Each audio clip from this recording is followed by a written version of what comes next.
The following program was made possible by the generosity of those who have determined to hold fast to the true Roman Catholic religion, as expounded by the Roman Catholic Church before the disasters of Vatican II and the so-called New Mass.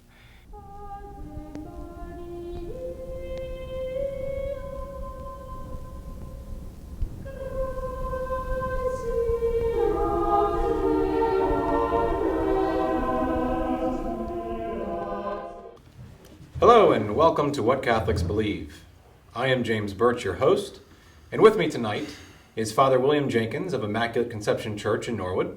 Good evening, Father. Hello, Jim. And we also have a special guest tonight, Attorney Tom Condit, who is prominent for his pro-life work and also for his work on constitutional issues. Good evening, Tom. Hello, Jim. Now, recently, the Supreme Court came out with a ruling that said it is a fundamental right of same-sex couples to marry pursuant to the Due Process Clause and the Equal Protection Clause of the U.S. Constitution. A Kentucky clerk, Kim Davis, has refused to issue any marriage licenses, whether to same-sex couples or to heterosexual couples, recently, and she was brought before a federal judge, held in contempt of court, and jailed for 5 days because of this. She's been released, but only under orders that she is in no way to interfere with the issuing of marriage licenses in Kentucky. So the first question I have tonight is for Father, and as Catholics, the question might arise, what difference does the Supreme Court decision, or even Mrs. Davis's stance on this matter, because we're not actually even talking about the sacrament of matrimony? Well, we're not talking about the sacrament of matrimony when it comes to same-gender couples, that's for sure. We're not even talking about natural marriage. There is no marriage bond possible between two men or two women. As Catholics, we see that the primary essential purpose of marriage as God created it was to produce human life, to give life. And whatever wizardry we might cook up with our technology, we're not going to make couples of two men or of two women produce life. Not naturally, certainly, and anything that they would produce would be some sort of a technological monster, not a human being. And so it is fundamentally impossible, to use the Supreme Court's word fundamentally, it is absolutely impossible that a man could be joined to a man in a matrimonial bond, or a woman joined to a woman in matrimonial bond. So you ask, why be concerned about it? Well, it is because they're trying to actually destroy the very idea of what marriage really is. And so we have to stand up and say, and not only for the sake of our faith in God and to vindicate God's sovereignty who created marriage, and the God who created us, but also for the sake of our own human race and future generations. We have to insist that God created marriage to be what it is, and we cannot falsify that.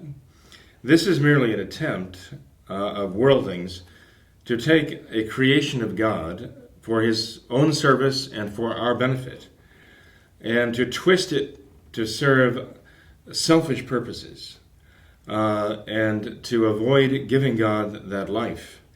The extreme example of the mentality that all this activity, this sexual activity, is about one's own selfish gratification is abortion.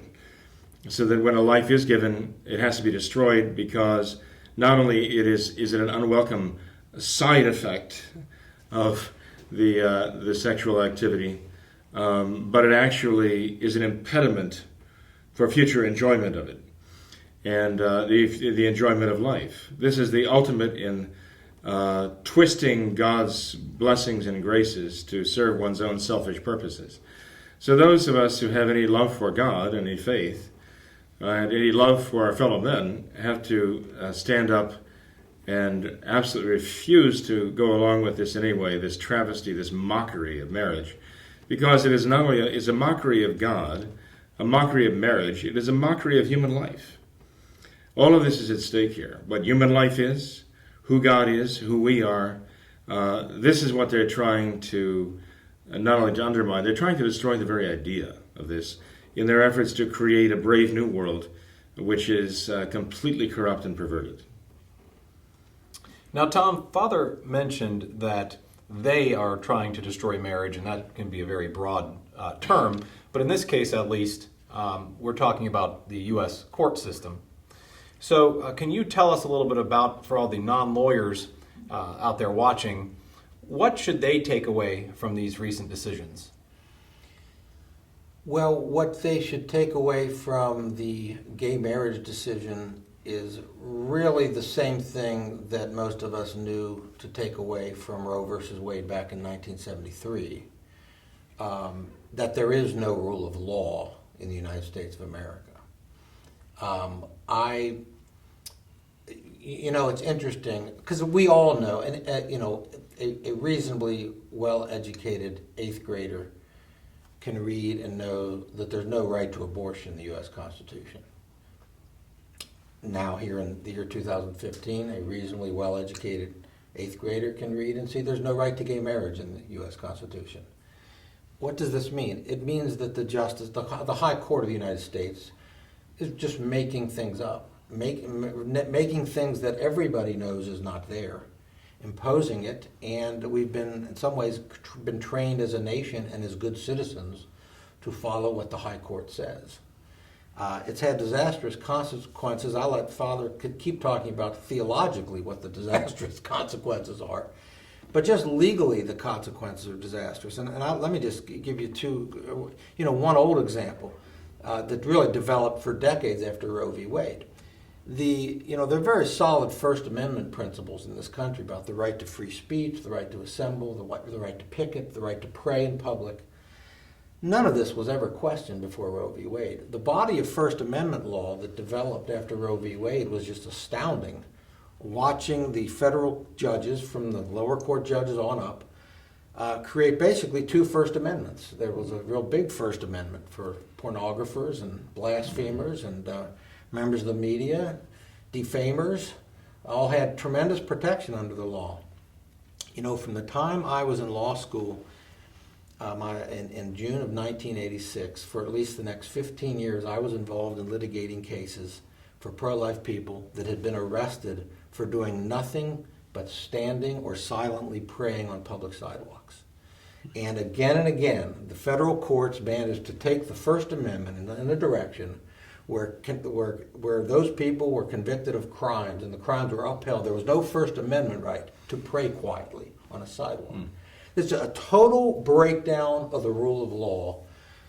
They create abortion under the 14th Amendment just out of thin air. Everyone knows it's not there. And within 10 years or so, the First Amendment's gone, or at least completely subservient to the right to abortion. The right to abortion, which was not in the Constitution, was way more important than the right to free speech, which is in the Constitution. That's what happened in the 20 to 30 years, and that led to some great dissents by Justice Scalia, who would have none of it, and who was tearing apart the majority justices, saying things like, absurdity is never an obstacle when abortion's an issue in a case. And he once referred to whatever it takes, abortion or jurisprudence, whatever it takes. So now, fast forward, we're really looking at the same thing here. And even before the Supreme Court's gay marriage decision, I was personally involved in cases where I again watched judges, state and federal courts, really. I mean, it's two separate court systems, but I've watched the same thing start happening when homosexuals are involved in litigation. I spent 3 years litigating a case about 12 years ago that culminated in a finding in the Ohio Court of Appeals, which the Ohio Supreme Court refused to review, that a street preacher who went to the annual homosexual parade in Columbus, Ohio, burned a rainbow flag. He got his own gay pride flag and burned it in counter-protest to the homosexual parade. And he was convicted of a crime for burning the gay pride flag. Right. And everybody knows from the efforts of Congress and through the 90s to protect the United States flag, just to protect the U.S. flag, because of how the desecration of the U.S. flag caused such pain to so many people, especially the veterans whose families of veterans had died for our country. Twice the U.S. Supreme Court would not allow that protection of the United States flag. I've had a client convicted of a crime for burning the gay pride flag. That was 12 years ago. Now we just have gay marriage as of 3 months ago. So it's cascading. It will continue to happen. There is no rule of law in the country. In this country, there will be special rights, special exceptions, new principles created to mollycoddle the homosexuals, just like the courts have been mollycoddling the abortion clinics all these years. You made an interesting statement about the idea that this is all cascading. And I came across an interesting quote, and it said that sexual identity is now the highest and most personal form of conscience, not faith. And I would like your comments on that. Who said that? Some of the people out there who are trying to make the argument that what Kim Davis is doing, while it is somewhat brave, is actually hurting the cause of religious liberty. Well, whoever said that was not lamenting the fact, but they were saying that this is the way it should be, that has to be accepted the new and fact. understood. Sexual identity? Sexual identity is now the highest and most personal form of conscience, not faith. Well, isn't that just amazing?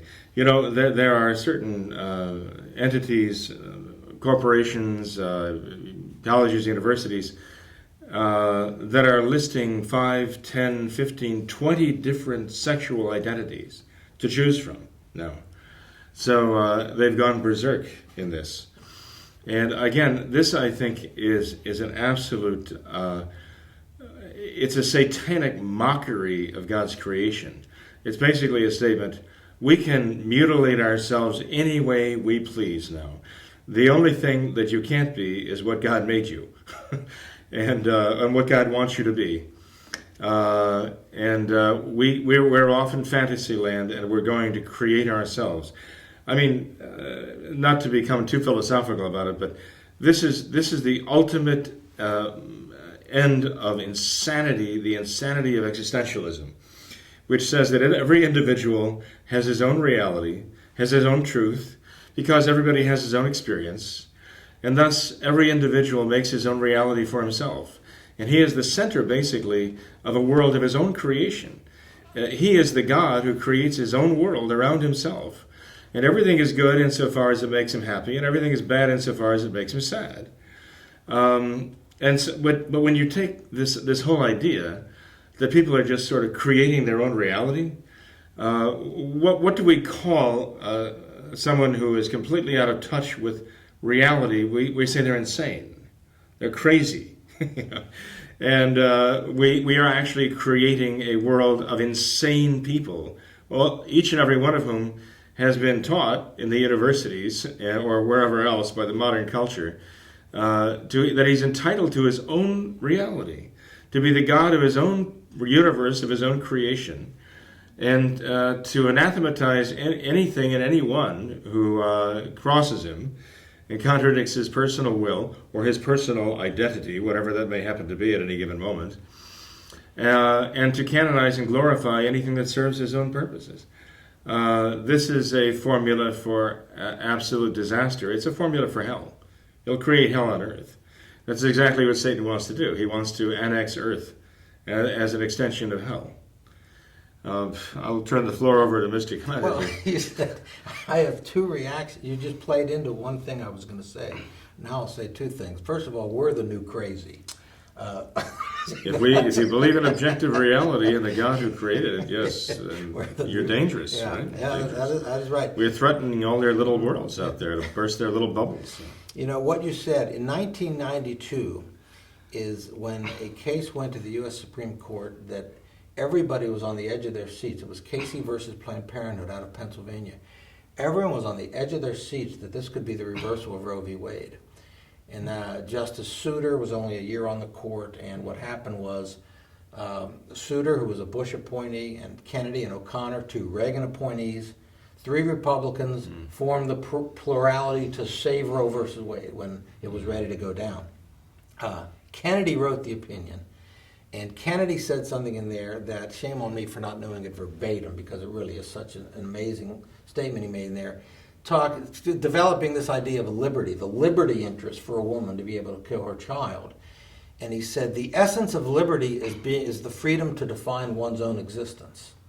And he went off from that. And that's been that statement's been laughed at amongst... No, this is the Anthony Kennedy who... Same one who wrote the gay marriage decision. The essence of liberty, this might not be verbatim, but the essence of liberty is the freedom to define one's own existence and their own meaning of life. And he's an existentialist. Well, right, he is. And so it plays into everything you just said, but to show the insincerity in it, to show the hypocrisy of this kind of liberal thinking, what about Kim Davis's freedom to define the essence of her own life? Where did that liberty suddenly go? She said, I'm a Christian, I cannot participate in gay marriage. She just wants to be left alone. Just wants to be left alone to define her own existence. And they won't let her, they threw her in jail. So it's only some people that have the right to define their own existence. Right. The ones that Anthony Kennedy likes. Happens to like at the moment. Yeah. Well, didn't Anthony Kennedy also just, in dealing with the Defense of Marriage Act, say that the Supreme Court does not have jurisdiction here, that this is a states' rights issue? And then completely contradicted himself in this latest decision. That's what he said. And I've got to give full disclosure here to the audience, and to many attorneys who might overstate my qualifications. And okay, I don't read these decisions. I can't read them. I can't read these things. I start reading. I will typically go to Justice Scalia's dissent, read that, and that tells me what malarkey went on. Because I can't read that stuff. And it goes on, and it insults my intelligence. I don't read them. Well, you know what Scalia said about it. You know what even Roberts said about it, right? And Tom, I tried to read Kennedy's decision. I read pages and pages of it, even from a philosophical point of view. But I'm used to reading things by pretty crazy philosophers and so on.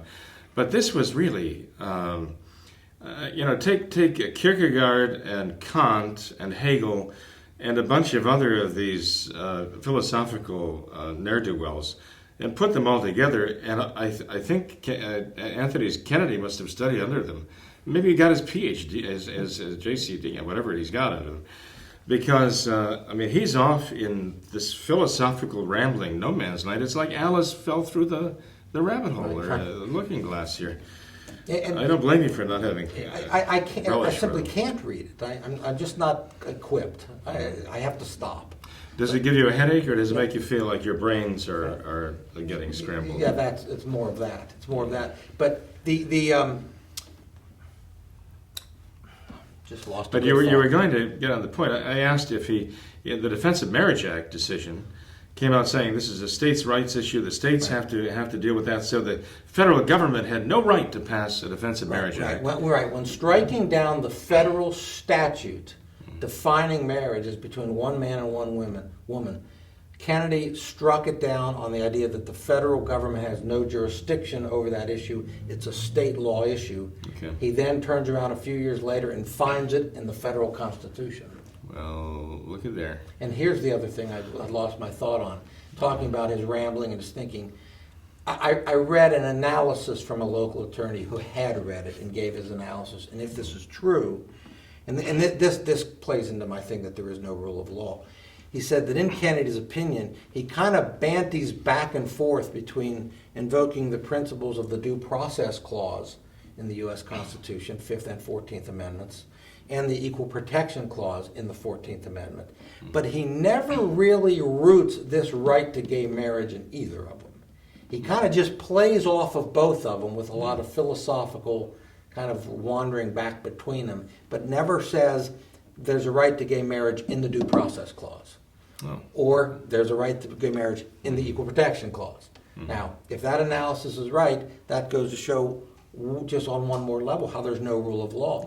Right. He found a right in the Constitution and couldn't even decide in what amendment it came from. Well, it is true that he did say concerning this decision that the founding fathers left to future generations to determine exactly what rights apply here. And so he made it quite clear, as I recall, Jim, you might have read this, that this is absolutely a new right they just basically discovered that applies to people in our own day, right? Well, So that I think goes along perfectly with what you're saying. They're making it up as they go along. They actually come out and say so, which means there is no rule of law.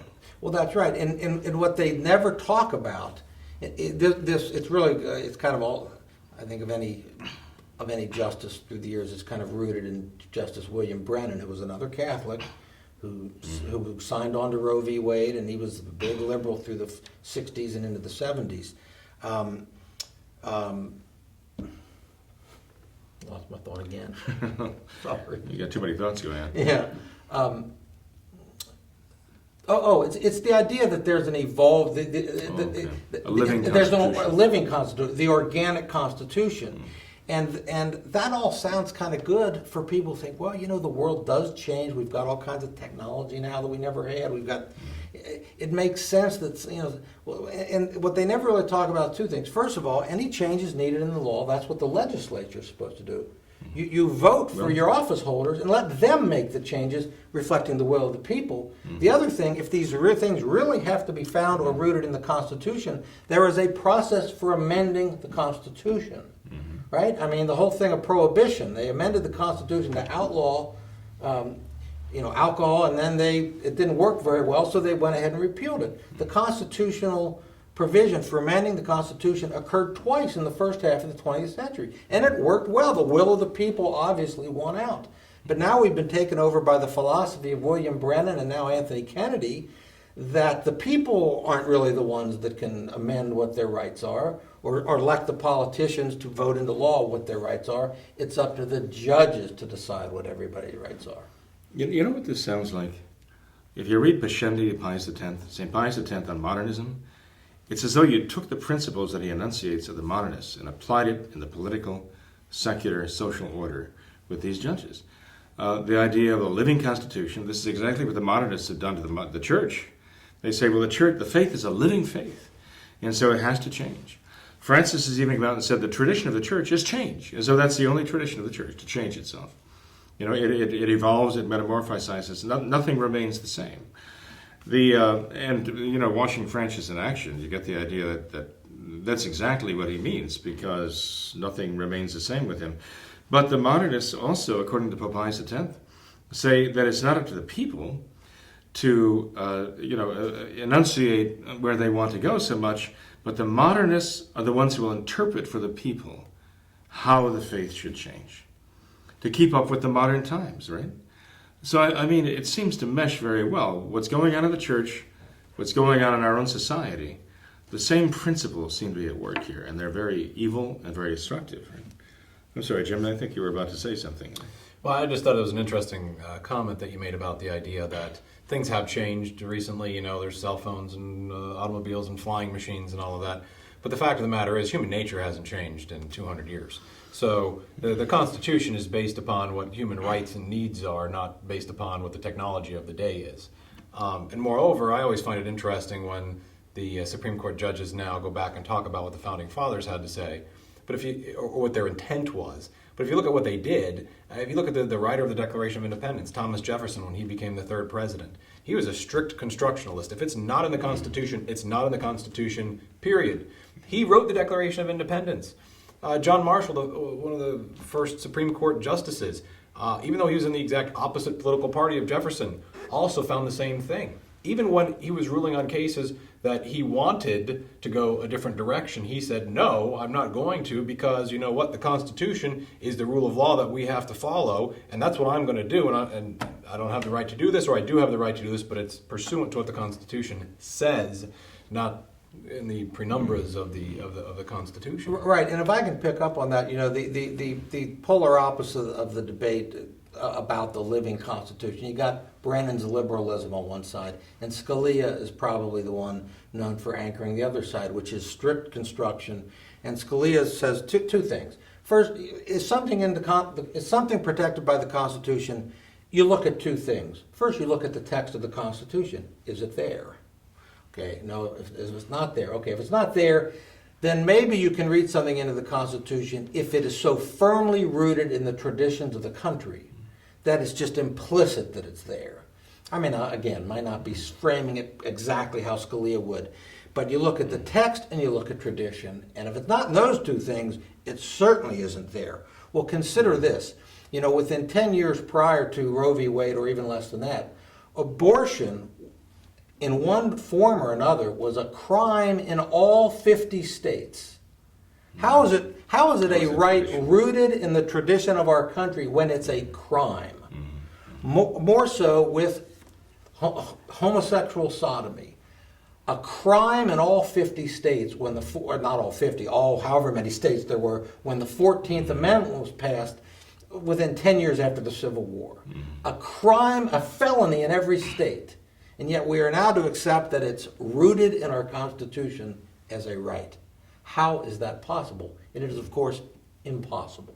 It is impossible for rational people. Right. But for those who have an agenda, and there are existentialists, I'm sorry to get back to the philosophy of it, but they're acting like philosophers. They're acting like philosophers. They're the gurus on the mountaintop who are just spouting out this stuff, their own personal philosophy, and it's very, very twisted.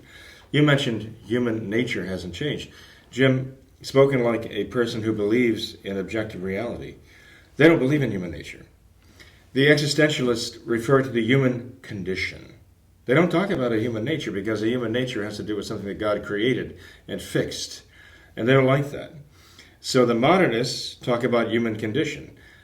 John Paul II repeatedly referred to the human condition because despite all of the efforts they make to make him look very conservative, he was a modernist.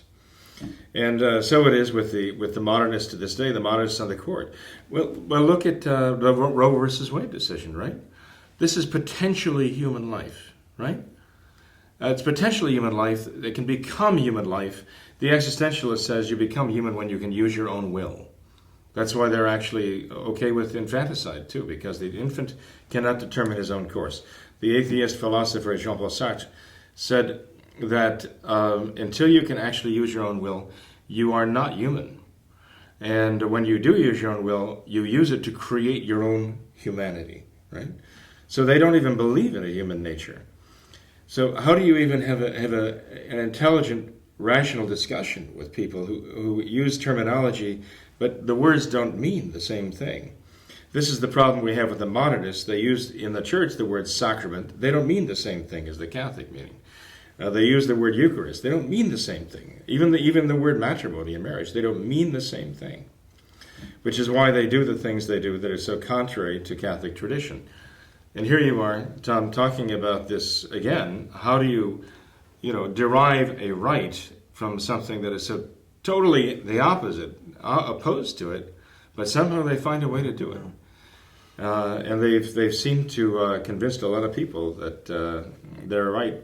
But I think it's only because these people are sharing in the spoils. And what can I say? It's a very evil thing. I don't want to take your question away, Jim, because I know you had questions that you wanted to ask. Can I? We've maybe talked a little more about abortion, a little less about Kim Davis than maybe when we started. Well, that's a good point. But since we've hit so much on really the realities of the judicial behavior in this country, I want to say something that I just learned it about a year ago. A fellow, I think, from American United for Life had written a book about Roe v. Wade. And I read Roe v. Wade in law school. I might have read it one more time, but I haven't read it for a long time. And I really was not aware of this. Typically, when you have when you have litigation, when you have a case filed, it starts off in the trial court. U.S. District Court, Judge Bunning down there in Kentucky. He's a U.S. District Judge. The trial happens before him. Witnesses testify, they put on evidence. both sides. If there's expert testimony needed, like on medical issues, you got your doctors testifying or any kind of experts. That judge makes a decision, up it goes to the Court of Appeals. The loser appeals, the Court of Appeals may do something with it, one way or the other, based on the facts that are in the record, the law that was applied. From there, if you can get into the Supreme Court, good luck, but some people, favored people, seem to be able to get in up there. Not many cases ever go there. But the Supreme Court, then again, would they have to deal with the fact record that was developed? What are the facts of the case, then apply the law to it? I mean, there's kind of an overly simplistic way to, most people maybe understand that.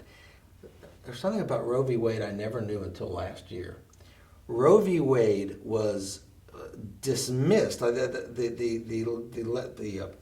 pregnant lady who had her baby, by the way, there was never an abortion. Lawyers get her to file suit to challenge Texas abortion law. It gets dismissed. The case is dismissed. There's no evidence. It goes up.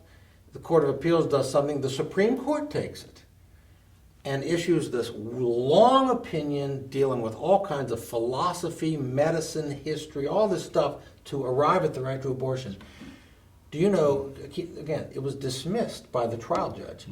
There was not a shred of evidence taken in that case. There were no witnesses. There was no evidence. It was dismissed as a matter of law without a trial. Now, what does this mean? You read that opinion, Justice Harry Blackmun is talking all every which way about the development of the fetus, viability, potential life. How did he do that with no medical testimony? There was no evidence in the case, and these judges on the Supreme Court just took off with it, with their philosophical ramblings without a fact record. And they just created out of nothing. And with no medical evidence. Maybe they do think they're God. They created it out of nothing. That's right. Where in the Soviet Union did the Communist Party ever take it upon themselves to decide whether someone was human or not? Right? But our own Supreme Court took it upon themselves to decide whether the unborn child is even human life. I mean, I don't know that Stalin ever passed judgment about this or even pretended to, or any of the Soviet dictators. Okay? I have the power to decide what's human life and what's not human life. This is, talk about playing God. This is ugly. Yeah. Well, even that idea back about, to you, Jim. the idea about playing God, though, I mean, it reminds me of what Henry VIII did to the Catholic Church and his takeover, deciding that he knew better than the Pope did. And then you ended up with martyrs like St. Thomas More, who stood up for what was right. But it reminds me very much of the plight of Kim Davis and the fact that More tried to just distance himself from the whole thing and say, you know what, I don't agree with what's going on, but I'm not going to get involved in it. And Davis has done the same thing. She just said, I don't want to issue marriage licenses at all. It doesn't matter whether it's gay couples or heterosexual couples. It makes no difference. And in fact, you just take my name off the whole thing, and then the whole process can go on. It violates my religious beliefs. So here is this woman who has taken this stance and has been very brave about it. But there's a whole group of people, both conservative and liberal, who maybe have the thought, why didn't she just resign then? Well, she is an elected official, right? You're Right. pointing that out. So they can't just fire her, right? That's my understanding. And I read that she could be impeached by the legislature of the Commonwealth of Kentucky, right? Probably. Then the politicians would have to stand up and be counted, and they're probably not too eager to do that in Kentucky. Well, the governor Bashir was not going to call a special meeting of the assembly because it would be expensive. But maybe that's it, right? Political motives, they don't want to be counted. So I guess the only other way that she would have, the only other option she would have would be to resign, right? If she doesn't want to stand up and, right, I mean, she could resign, or she can... Or go to jail, or whatever else they're going to do to her. Right. She can stay right where she is and say, I'm not going to bend my knee, right? Non-surveillum. I'm not going to bend my knee to you. A thought that I had, again, a kind of another constitutional thought I had on this question of, because you read a lot, what I've read in the newspaper, some of the blogs on the internet, where people, even conservatives, people who are with her all the way on the morality of it and so forth, they do believe that if you're going to be a public official, you must discharge your duties, and you can't let your own personal beliefs, religious or not, get in the way of your duty to enforce the law, apply the law, and so forth.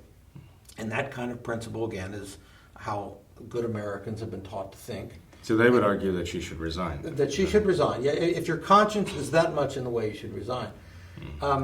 Well, it just goes against, forget my instincts as a lawyer, just my instincts, as a father, as a Catholic, is that we're not just going to resign and crawl away and let the modern day Philistines take over the U.S. government. So I do think we want to resist, but constitutionally, my thought was, it's a provision of the U.S. Constitution that there can be no religious test for public office, which lets the atheists and the snake handlers and anyone else who's got religious beliefs that are so far out, doesn't disqualify them from having office. It occurs to me the philosophy that they are attempting to impose on Kim Davis suggests that there is a test for religious office. And the test is, if you're going to hold religious office, Or if you're going to hold public office, then you may have a religion, but you must have a religion that allows you to participate in sin. Or a conscience that is very flexible. Flexible enough that you will participate in what you believe to be a grave sin. That's now the test for religious office. But if you hold a religious beliefs that says, I cannot participate in homosexual sodomy, I'm not going to be a part in it. What the modern day people are saying is you're disqualified from public office. And that is why Kim Davis will not resign. I hope so. Because she's not going to concede that principle that someone who is a Catholic or a Christian, right, who believes that something is morally wrong, automatically is disqualified from holding public office in the United States of America. And if she does not resign and tries to follow her conscience, she is subject to be even imprisoned for it. Right? And she's not willing to concede that. I have to believe that's part of her thinking. I think I did read that was in fact where she's standing on the principle, which is very brave. I mean, the easiest thing for her to do would be to resign and simply go off and live her life. But if she sees a higher principle here, that she is not willing to concede that Christians are disenfranchised, they're either going to have to compromise their consciences or get out. They cannot have any official position in American governmental life. Then she is saying, no, I do not concede that. Now, of course, those who have very flexible consciences, shall we say, or none at all, don't understand that, because here you have a woman who has principle, and they have none. Or what the principles they have are very self-serving. But she is motivated not by a self-serving principle, but by a principle of love for God and a desire to be faithful to Him. That is anathema to them. They hate that, right? So it really is putting herself in the breach, and I think she really deserves a lot of support, in the sense that those who see the principle involved and agree with that principle, a love for God and desire to be faithful to God, really should be supporting this woman morally by their prayers and verbally by telling her that they agree with her and please stand firm, do not yield. What you mentioned, Tom, about the choice of staying in office and compromising your conscience. Well, in fact, in Kim Davis, she was elected the clerk of courts, right? By a 53% majority, I think, in Rowan County, Kentucky. And she's serving that in that office. And the document, the marriage license, bears her name and her authority on it. And that's what she's contesting. Take my name off that, and you can do what you want with it. But you cannot issue anything in my name that approves this. So it really is a matter of principle with her. But she has in her office, well, she's in jail, right? She has deputy clerks, I guess, those who work under her. They've begun issuing licenses. They're signing the licenses. Her name is on the license, but they're signing them, right? And Kim Davis was saying, these licenses have no value in law without my approval, and I do not approve. So she's been released, having been warned by David Bunning, you can go back to the clerk's office, but do not interfere in what your assistants or your underlings are doing. Do not interfere with them in any way. The point I'm getting at, is that there are at least two people working in her clerk's office, who are signing those licenses for homosexual marriage against their consciences. They've actually said so. One is a woman who said her father is a preacher and she knows that's wrong, but she's afraid. And so because of that fear of what might happen to her, she is explicitly admittedly going against her conscience to sign these things. And the other one, I think, is Kim Davis's own son, who is working in the clerk's office, as Kim Davis actually worked under her mother previously. And her own son is signing these documents. But again, against his conscience. So this is what they're saying. You can work with us and you can hold office, but you have to do whatever we tell you, and you have to be able to violate your conscience, because if you don't, either you're subject to imprisonment or prosecution, litigate, whatever it is, or you resign. Right. And some choice. I was saying the other day to you, Father, that I don't pat myself on the back for being prophetic very often, but when I was dealing over the last 10 to 15 years ago, I talked about the client who was convicted for burning the gay pride flag, and I watched and did several trials around that incident and some other related things, and watching the homosexual activists, and it's important to say the word activists because you don't like to broad brush any group, and many of us know homosexuals, some close to us, and others that want to live and let live and don't want to parade their sin around the streets and so forth. So I always want to really be careful. The activists are a completely different breed. These are nasty people. I've seen them in court. They make false charges. They are not honest. They will do anything to break the opposition, to remove the opposition from the public square. And after I saw that back in 2002, 2003, I made the comment back then. And this was before the 2003 Supreme Court decision that for the first time gave constitutional protection to homosexual conduct. This was even before that. I said these people will put us in concentration camps as soon as they think they can. Mm-hmm. And I know it sounded like an extreme statement at the time, but I realized what I was looking at. The thing about equality and tolerance, and we're all a part of the same community, we need to learn to live together, that is a complete lie. They do not believe that. That's not their goal. Their goal is to remove people like us from society. I firmly believe that. The militants. Yes. The militants, absolutely. Yeah. Brook no opposition. Yeah. And they're ruthless. They are ruthless. They are ruthless. I could name names. I could name the names in the cases I dealt with. These people had no intention of tolerating the Christian viewpoint on this.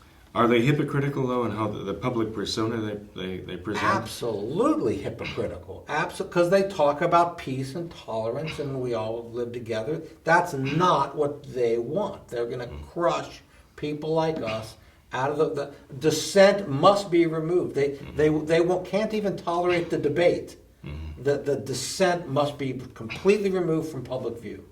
And so in a case like Kim Davis, then, the idea really is to crush her. Yes.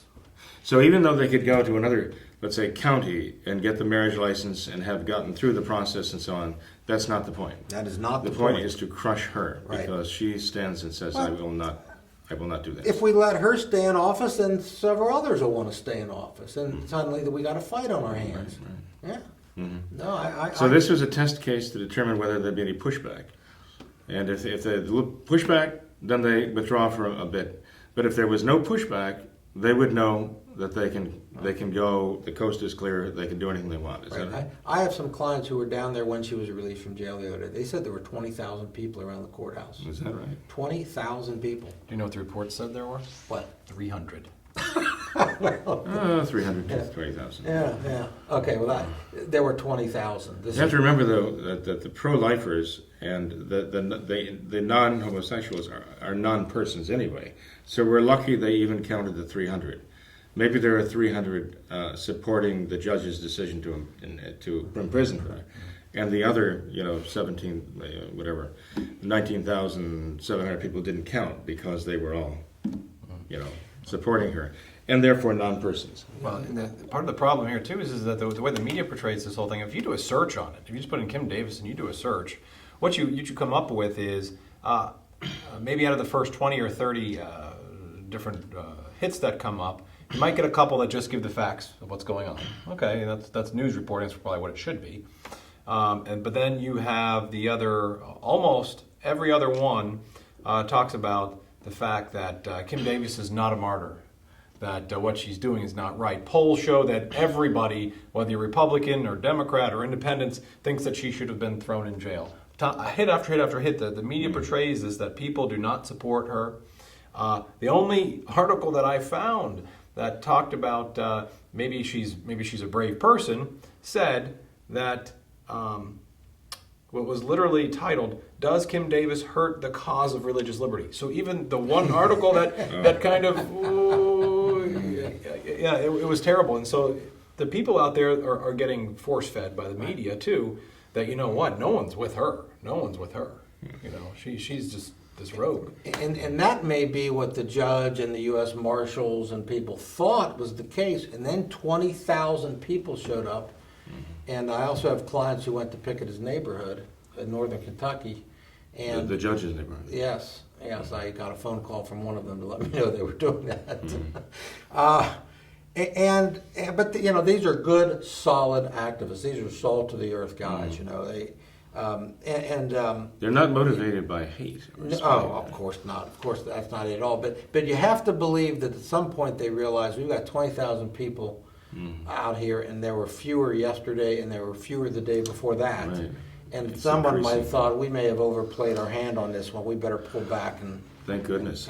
Yeah. Thank goodness they got a little bit of a pushback, saying we're not going to let you do this. Maybe that's what they understand. It's the only thing they understand, right? Right. But talking politically, what we know is, political liberals, they are never retreating. Mm-hmm. They are always advancing, and they understand that every defeat is just another step Even towards one victory. step back, Two steps forward. That's right. The political conservatives, the Republicans in this country, I think, have shown they don't understand that at all. They've got it backwards. One step forward, two steps backwards. That's right. They're doing a different dance. I just thought it would be worthwhile mentioning what the attorney for Kim Davis stated here. He's an attorney with Liberty Counsel, right? And this was his comment on the Kim Davis's jailing. He said, "Today, for the first time in history, an American citizen has been incarcerated for having the belief of conscience that marriage is between one man and one woman. It's unprecedented in American law, and it answers the question, what will same-sex marriage mean for people of faith?" Right? So I thought it was a very concise statement of the fact that we are at a crucial point here in our own history, even in the history of the world. Mm-hmm. So, I don't know. What do you think is going to happen next? Well, that's a very big and rather frightening question. In the Kim Davis matter, what is going to happen next with her? What is she going to do when she goes back? I mean, her lawyers seem to point. She was silent on the matter, but her lawyers seem to point to the fact that she is not going to go back and allow the issuance of marriage licenses in her name. So what happens there, and the support that she gets there, could very well tell us the direction that many things are going to go here in the future. They're hoping that by letting her out and that maybe everything will quiet down. But what happens when she goes back and says, "No, this isn't going to happen"? Mm-hmm. And if she does, that's a very grave, right? Interferes. She can interfere in any way, positively or negatively, with the issuance of marriage licenses. So what direction are we headed in? Well, you know what? I think that the country as a whole needs more people like Kim Davis. We need more people who are willing to stand up and say, no, I'm not going to do this. And if we don't have that, then we are going the way of the ancient Romans, quite honestly. Oh, boy. By the way, I should apologize for turning the tables on you. My asking you questions, because you're the one supposed to be. But I just want to point out that you are an attorney in your own right. And so when I ask, I'm surrounded by attorneys here, right? Some would consider that to be a great privilege, and others maybe less so. But when I ask you, I know from a legal point of view, a good reason for asking you. Tom, what do you think is going to happen? Well, let's do a little more of a timeline perspective here. In 1986, the U.S. Supreme Court decided a case which I characterize as kind of the Roe v. Wade for the homosexuals. The question was whether 13 years after the constitutional right to abortion was found, they wanted a constitutional right for homosexual sodomy, which was against the law in Georgia and most states. And that Georgia's anti-sodomy law went up to the U.S. Supreme Court, and the U.S. Supreme Court decided, I think 6-3, that there is no right in the Constitution for homosexual sodomy. So that was slapped down. That was 1986. It only took 17 years, 2003, Lawrence versus Texas, for Justices Kennedy and O'Connor and the gang to flip it around and decide that, well, actually there is such a right on the Equal Protection Clause and this, that, and the other, and they created it. That was 2003. So until 12 years ago, it was still a crime. A crime.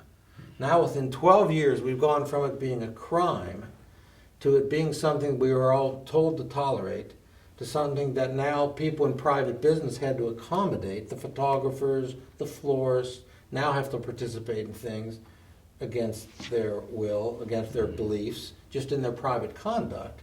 Now we've gone to gay marriage being established as a constitutional right, and now they're jailing the public officials who won't serve. So imagine what's happened in 12 years. It's gone from a crime to commit sodomy to being effectively a crime to oppose it. That's 12 years. That's astounding. I think I'll say no more. That tells you where I think it's going. You don't have to say anymore. You think about the Supreme Court, right? You think about the old mythological Hydra with the 9 heads, and you cut one off and 2 more grow back, and it's like this real beast. Well, I don't know. Not that everybody on the Supreme Court is bad. I mean, the vote was 5-4. Both of these votes, right? The Defense of Marriage Act, to vote that down, right? 5-4, same lineup of judges, right? As this more recent decision, right? 5-4, same actors involved. But it seems that they're just saying, we have no king but Caesar. Or even they're saying, we have no God but Caesar, And when you have these modern Catholics, so-called, these Novus Ordo Catholics, I'm talking about not only Anthony Kennedy, right? But I'm talking about those who are serving right on down the line, who say, this is personally against my conscience, but I am going to go along with it anyway. Abortion is personally against my conscience. I don't agree with abortion, but I'm going to be pro-choice and let others kill babies, even if I don't think it's right. So I'm going to empower them to murder babies, even though I know they're babies and they're murdering babies. I'm going to say it's okay. How monstrous can you get? Well, they're all saying the same thing that Pilate said when he washed his hands. They're all saying the same things, that the crowd responded. We have no king but Caesar, right? And that's what they're going to follow. And of course, that was the cry that sealed the death of our Lord. This is what they're trying to do to us now. Heaven help us, right? And, we have to pray for those that now have the courage and are in the place they need that courage, because the moment will come when we will ourselves need the courage and will need the benefit of prayers also to be able to stand up and be counted. Kim Davis's brave stance reminds me of the words of St. Thomas More at the end, that he was the king's good servant, but God's first. And with that, we thank you for being with us for What Catholics Believe. We have been receiving your feedback, and we greatly appreciate that. If you have any comments or questions, you can email them to the email address here on the bottom of the screen. I thank you, Father Jenkins, for again being with us. Thank you very much. And Mr. Condit, we greatly appreciate you being here tonight for your insights. Enjoyed it. Thank you. And we remind you of Our Lady's plea at Fatima. Pray and make sacrifice. Thank you.